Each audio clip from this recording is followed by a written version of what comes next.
Hi, this is Myrna, and we're on Esther chapter 8. I'm sorry about the delay in proceedings. I meant to do this, I meant for it to take 10 days, but things happen. And so here we are now, and let's get into Esther chapter 8. On that day did the king Ahasuerus give the house of Haman the Jews' enemy unto Esther the queen. And Mordecai came before the king, for Esther had told what he was unto her.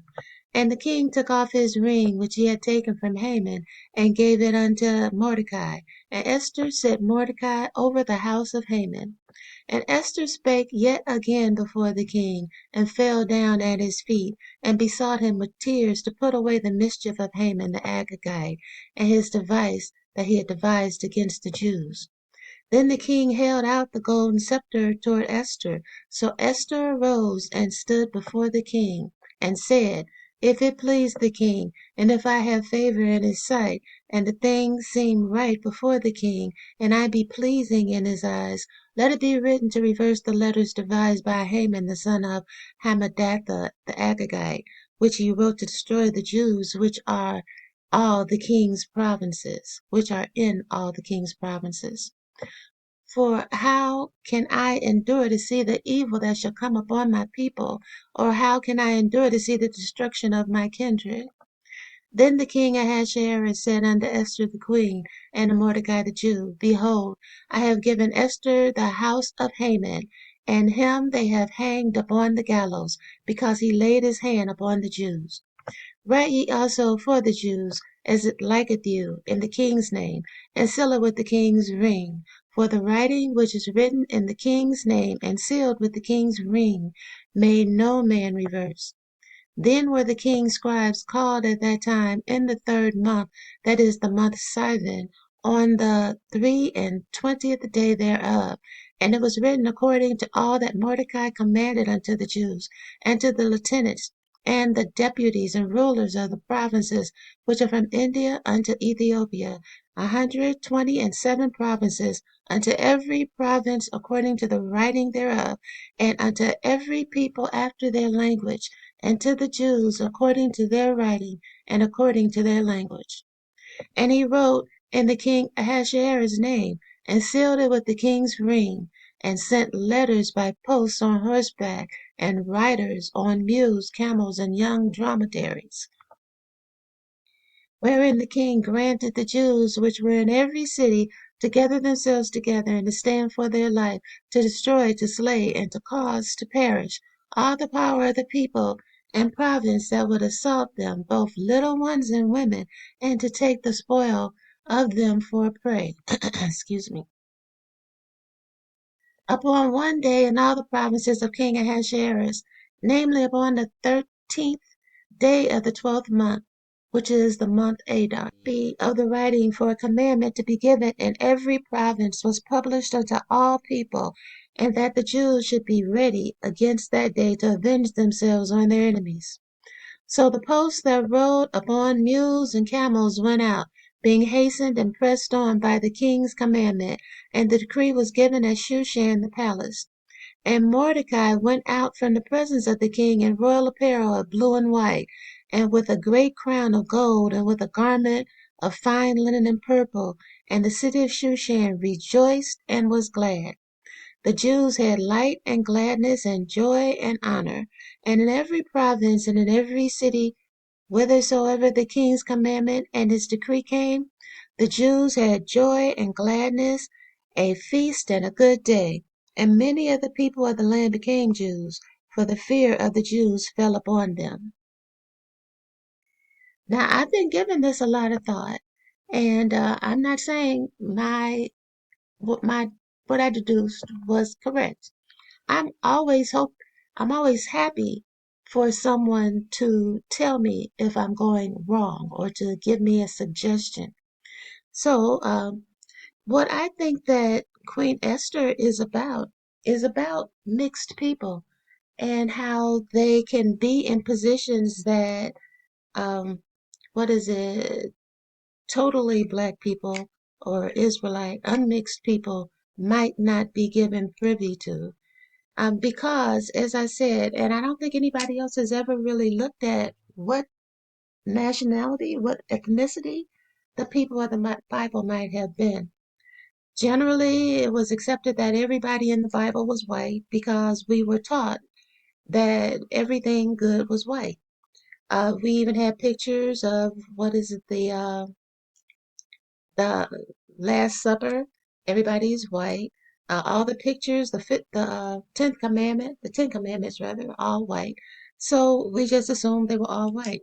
Then maybe 20 years ago, it was spotty before that, but that's when people really started paying attention to the Hebrew Israelite movement that came out and said, wait a minute, nope, look at this. These people were not white. So I think now it's kind of accepted that at least some of the people were black, if not all of them. I think we don't really look at the mixed people at all. Now, I did a video before where I explained I do not dislike mixed people. I don't. When I say mixed, I mean more than half uh, non-black. So I think that Queen Esther is all about mixed people and how they can use their presence or how they have used their presence with non-black people to assist black people, because you could say that they are culturally still Israelites if that's what they've been raised with. The same now. A person can be very light, but they were raised thinking that, well, you can be really light and be black. So, and I know that might sound confusing, but I do think that Esther and possibly Mordecai, they were, if she could pass for Persian, she looked like a Persian. And regardless of what people try to tell you about two dark-skinned black people can produce a child that's not an albino but is still light, generally not, no. Um, I mean, it's not totally beyond possibility, but it is generally improbable. So her being able to pass for Persian to me means she looked like a Persian. She was raised in an area where there were a lot of Jebusites and they mixed in with the Israelites. Now the Israelites were told, hey, go in there, get rid of all these people because this is actually your land. I'm giving it back to you. But a lot of the times, excuse me, a lot of times the Israelites did not, or they could have, they just did not, because they had the Most High's help. So yeah, they could have, but they didn't rid the land of the people who were there before. And they often had them in high positions. I think in some ways they took over the work of the tribe of Levi. They became the scribes. I think you hear about the scribes and the Pharisees. These were not Israelite people. They may have been mixtures, but mostly they were the people that they were supposed to root out that they didn't. So anyway, I think what it's telling you, and I told you my background, and my background is probably similar to a lot of other black people, in that my mother made a point of telling me, remember these names. These are the people that you came from.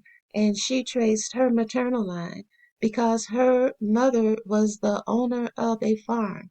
And it wasn't a great farm. It was like a house with a big yard, a big garden. But that was something to be had when you're coming out of slavery. And the reason why she had it was because her father was the master. He was not a black guy. He left that farm to her. And she, like I said before, married the darkest man she could find.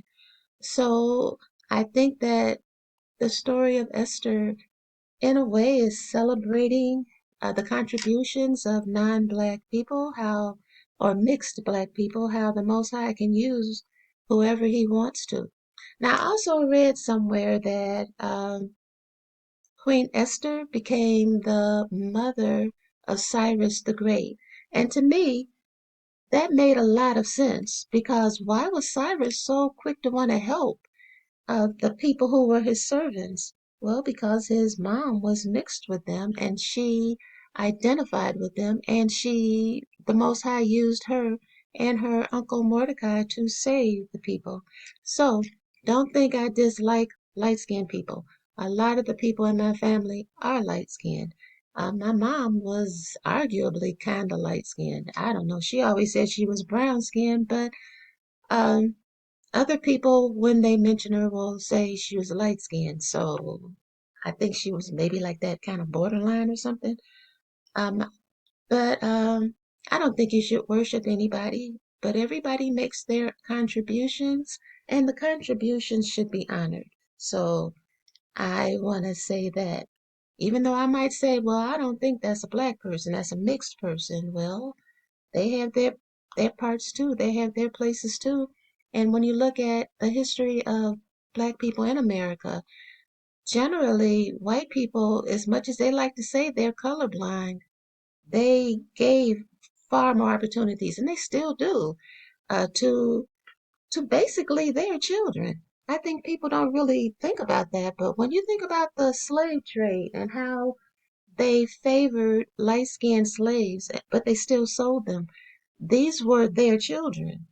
We look at them like, well, they are our children, they're our children, and their children. So these people were selling off sons, daughters, nieces, and nephews.